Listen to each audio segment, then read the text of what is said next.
Hello fellow lovers of the liminal and the weird, and welcome to another video by Liminal Spaces. Today we're going to be discussing a story in The King in Yellow by Robert W. Chambers, and this time we're going to be discussing a story that does not fall under the four main stories that talk about the King in Yellow, but I feel like this is still a horror story and therefore really worthy of talking about, and a good story. And the story we're going to talk about today is called The Street of the Four Winds. And in my opinion, this story is the simplest in the collection. Even simpler, I think, than in the Court of the Dragon story, which was a King in Yellow story. I think this is a very solid piece of weird fiction, and I am going to go over it. Of course, there will be plot spoilers as I talk about it, but you can start and go a little ways if you want. I'm sure it is on Horror Babble's YouTube. I will put a link down below. If you want to, you can click on that right now, go over the story. It's not very long, and then you can come back and listen to this. Like all the stories in this collection, this one starts with a quote. This quote is in French, so I had to translate it using my Google Translate, which is getting better. I mean, I never know if it's working right. I assume it's working right, but it reads well, these translations. Here is what Google Translate gave me. Half close your eyes, cross your arms on your breast, and chase away all intention from your sleeping heart forever. I sing of nature, the evening stars, the morning tears, the sunsets on the distant horizon, the sky that speaks to the heart of future existence. This is a perfect quote for the beginning of this, and will make perfect sense once you know the pivot or the turn of this story. All right, this story opens with, believe it or not, a painter in France. This is Robert Chambers, so there's a couple of things that we realize very quickly, and that is that he has certain obsessions, like all writers do, and one of them is artists, and the other is France. So there's a painter in France. His name is Severn, and Severn is painting one day, and he turns around, and there is a very dirty cat standing at his door, and he's like, oh my gosh, a cat. And this is so well written. The relationship that he has with this cat right away is incredible, because he's like, oh, a visitor, and he like gets the cat some food, and he's he's like a starving artist, as they used to say. Maybe they still do. So he feeds the cat and is talking to him, and he's like, oh, you're a great visitor. And then he notices that this cat has a garter belt around its neck, a garter belt like they used to wear on their thighs. And it's a very well-made silk, and the clasp, I think, is silver, garter belt on the neck of this cat. So he starts talking to the cat about the garter belt, and the cat, after eating, cleans itself. It turns out that it's supposed to be a white cat, and chunks of its fur are missing. But once it cleans itself up, he kind of realized that this is a cat that belongs to somebody, but's been on hard times recently. I think Robert W. Chambers absolutely loved cats. This is the second cat we've seen, but he has kind of a unique relationship with them in the first one, because in the first one, the cat is like this evil, murderous cat. The cat we meet here is not like that. This is a very friendly, loving, purring cat. So this garter kind of obsesses him. He starts thinking about, like, it's this beautiful woman that put this garter on the cat's neck, and he falls asleep with the cat on his lap and dreams about how beautiful this woman must be. The next day that evening he goes out shopping, because he's got to get some food for him and the cat, and he only has one coin to his name, but he goes out and he gets a little bit of food, and he comes back and he feeds the cat. And while he's out shopping, he talks to people about the cat, and everybody in the neighborhood knows the cat. And they know that it belongs to a woman that lives across the courtyard on the north side of the building from him. And nobody really has much good to say about her. One person calls her lazy. Another calls her pleasure-loving and harebrained. Except for the sculptor that lives on the first floor. He says that she is beautiful and probably as kind as she is beautiful. So only one person really has anything good to say about her. And the painter seems very happy about what the sculptor has to say about her. The cat starts heading over to the door and hanging around the door, and he goes over and he takes off the garter and he reads it.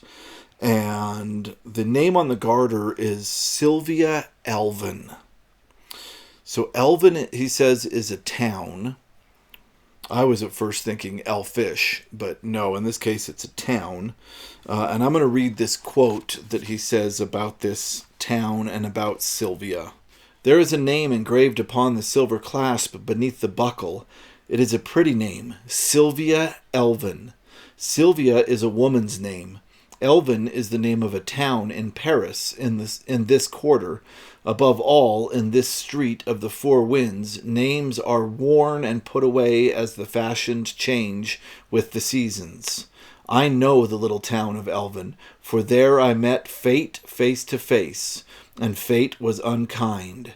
But do you know that in Elvin, fate has another name, and that name was Sylvia? He replaced the garter and stood up, looking down at the cat crouched before the closed door. The name of Elvin has a charm for me. It tells me of meadows and clear rivers. The name of Sylvia troubles me like perfume from dead flowers. The cat mewed. Yes, yes, he said soothingly, I will take you back. Your Sylvia is not my Sylvia. The world is wide, and Elvin is not unknown, yet in the darkness and filth of poor Paris, in the sad shadows of this ancient house, these names are very pleasant to me. This confused me at first. So it seems like in a town named Elvin, he knew a woman named Sylvia, who he very much loved but wasn't able to be with. And while I was figuring all that out and rereading this section, I suddenly recollected, because I said it in the video, that there was a part in the yellow sign where Jake Scott was talking about, randomly all of a sudden, a woman named Sylvia. And this link between these two stories I think is very cool. So I'm going to go back to the yellow sign on page 94. And I'm going to read you the part about Sylvia from the yellow sign. So this is a different story. We're now talking about the yellow sign, which I made a video of. You can go back and watch that video if you haven't already. But in the middle of the yellow sign, which has nothing to do with a person named Sylvia, suddenly the name Sylvia is dropped. That evening I took my usual walk in Washington Park, pondering over the occurrences of the day. I was thoroughly committed. There was no back out now, and I stared the future straight in the face. I was not good, not even scrupulous, but I had no idea of deceiving either myself or Tessie. The one passion of my life lay buried in the sunlit forests of Brittany. Was it buried forever? Hope cried no. For 3 years I had been listening to the voice of hope, and for 3 years I had waited for a footstep on my threshold. Had Sylvia forgotten? No, cried hope. During this point in the story of the yellow sign, he's confessed.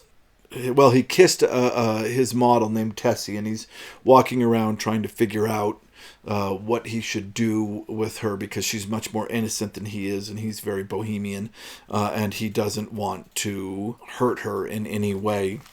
So he's walking around thinking about that, and suddenly Sylvia comes up. And the great thing about this is, for me, this moment that was so out of place in the Yellow King connects to this story, the Street of the Four Winds, through the name Sylvia, but also the footsteps. He says he's been waiting for 3 years in hope, listening to hope, that Sylvia's footsteps would come up to his door, and he hasn't heard them. Connects to the prose poem that I did, I think, yesterday, in the prophet's paradise, where love, it says, do not wait, and the footsteps keep walking by the house. I believe there are incredible connections all throughout this book. And I think that disregarding these other horror stories is a bad idea. I love this Sylvia connection. I don't think that these two artists are the same artist, because he gives them different names. One's Severn in the story we're reading now, and in The King in Yellow, or in The Yellow Sign, it's Jake Scott. Although she never calls him Jake Scott, she just calls him Mr. Scott, and this could be Severn Scott. I don't think so, though.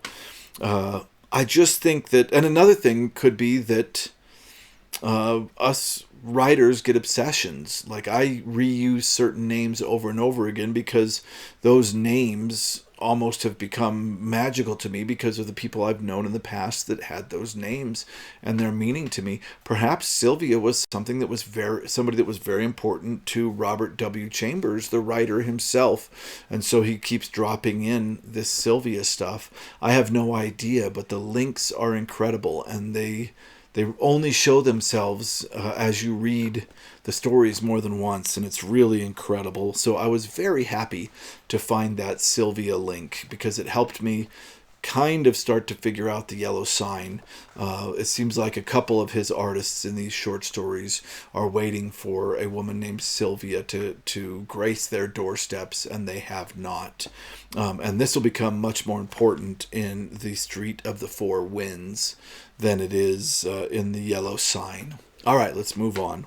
So the cat is trying to get out, and he knows what the cat wants, so he opens the door and follows the cat through the courtyard into the north part of the building and up to the door of this woman named Sylvia Elvin. And he knocks on the door, and he knocks on the door, and nothing happens until, and I want to read this little spot, he lifted her being the cat. He lifted her in his arms and strode through the silent corridors to the stairs, down 5 flights and into the moonlit court, and past the little sculptor's den, and then again in at the gate of the north wing, and up the worm-eaten stairs he passed until he came to a closed door. When he had stood knocking for a long time, something moved behind the door. It opened and he went in. The room was dark as he crossed the threshold. I want to stop there for just a second. When he had stood knocking for a long time, something moved behind the door. It opened and he went in. This is a very interesting way to create creep in a book, because as we find out later, there should be nothing moving in this room. So what moved behind the door, and how did the door open for him? It's such an incredible atmospheric creep building style that can be easily skipped if you're reading fast. And it really actually brought to mind Edgar Allan Poe, of course, the master of creep, and particularly The Raven. There's a point in The Raven where the narrator throws open the door to the hallway because he's heard this tapping, and he think it might be on his chamber door, and he throws open the door and is staring into the darkness, peering into this darkness. And suddenly he hears the whispered word Lenore. And this is such a tension-building part of this poem, because we're expecting a ghost. And suddenly there's this whispering voice in the hallway. And the next line, of course, is, "This I whispered." And the word echoed back. So he says Lenore into the darkness, and it echoes back on him. But the way that Poe built creep was by first introducing the sound of the whisper saying Lenore, so you feel like something in the hallway is whispering Lenore, and then letting you know that it was Poe himself. This one goes a step further and gives no explanation. like straight up, something opened the door for him, which is very, very creepy. I love it. I'm going to keep reading here. The room was dark as he crossed the threshold. The cat sprang from his arms into the shadows. He listened but heard nothing. The silence was oppressive, and he struck a match. At his elbow stood a table, and on the table a candle in a gilded candlestick. This he lighted and then looked around. The chamber was vast, the hangings heavy with embroidery. Over the fireplace towered a carved mantel, gray with the ashes of dead fires. In a recess by the deep-set windows stood a bed, from which the bedclothes, soft and fine as lace, trailed to the polished floor. He lifted the candle above his head. A handkerchief lay at his feet. It was faintly perfumed. He turned toward the windows. In front of them was a canapé, and over it were flung, pell-mell, a gown of silk, a heap of lace-like garments, white and delicate as spiders' meshes, long crumpled gloves, and on the floor beneath the stockings, the little pointed shoes, and one garter of rosy silk, quaintly flowered and fitted with a silver clasp. Wondering, he stepped forward and drew the heavy curtains from the bed.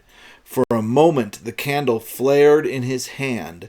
Then his eyes met two other eyes, wide open, smiling, and the candle flame flashed over hair heavy as gold. She was pale, but not as white as he. Her eyes were untroubled as a child's, but he stared, trembling from head to foot, while the candle flickered in his hand. At last he whispered, "Sylvia, it is I." Again he said it, "It is I." Then, knowing that she was dead, he kissed her on the mouth. And through the long watches of the night, the cat purred on his knee, tightening and relaxing her padded claws until the sky paled above the street of the four winds. Such a wild ending. It makes me think of Rose for Emily. This corpse in the bed, and this connection of loving the corpse. But there's quite a few layers that Chambers puts in here. The first, of course, that you have to get through is the shock of him kissing this corpse. I was just thinking like, oh my God, how long has this thing been dead and why are you kissing it? Because I'm making the assumption that the cat was in perfect condition before the garter was put on it. So she put the garter on it the night that she died, because we can see the other garter on the floor with the rest of her clothes. So, like, how long has this corpse been dead? So that was creepy, him kissing it. And we don't know how she passed away. It's interesting that she's smiling, and it almost seems like...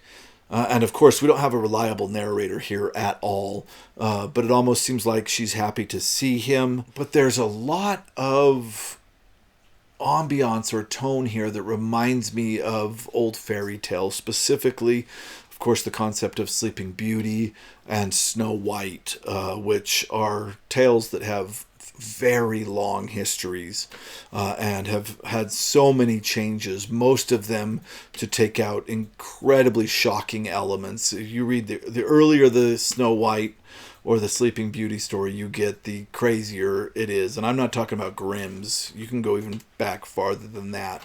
And these stories get super wild. But I feel like he is joining a discussion that the fairy tales have been having for so many years. By using these images and these themes is really wild. But I think in the end, the story is about this narrator letting go of this person named Sylvia. And it is the strangest analogy for letting go of love that I've ever read, because he had to create a dead Sylvia to be a stand-in for the living Sylvia. By the end, I think he is thinking he is coming back at last to Sylvia, this woman that he loves, and that he is getting closure to the fact that Sylvia's dead. Like, this corpse becomes an analogy or a metaphor for his relationship with Sylvia dying. It is a wild story, and for me, it is kind of exactly what I expect when I crack open a horror story thinking this is going to be weird fiction. I could easily see this in the pages of any of those old weird fiction magazines. Absolutely incredible. And I feel like this one is very much worth a read. I don't think I really wish that people would talk about these ones when they talk about The King in Yellow, because I don't feel like they are worthy of being ignored as much as a lot of his romance writing, which I wasn't as much a fan of. I mean, really, truly, it's just a different genre. Other people might absolutely love that romance writing. But yeah, these horror stories are really good. We'll have one more to discuss. And that will be up tomorrow, I hope. So yeah, what did you think of this story? Did you read this one? Did you like it? Do you have different interpretations than I do? Let's talk about it in the comments. I love doing that. And of course, thank you very much for watching this to the end. If you like this video, please click like. And if you like this kind of content, subscribe, because we're going to be making a lot more of it in the future. Thank you so much for watching.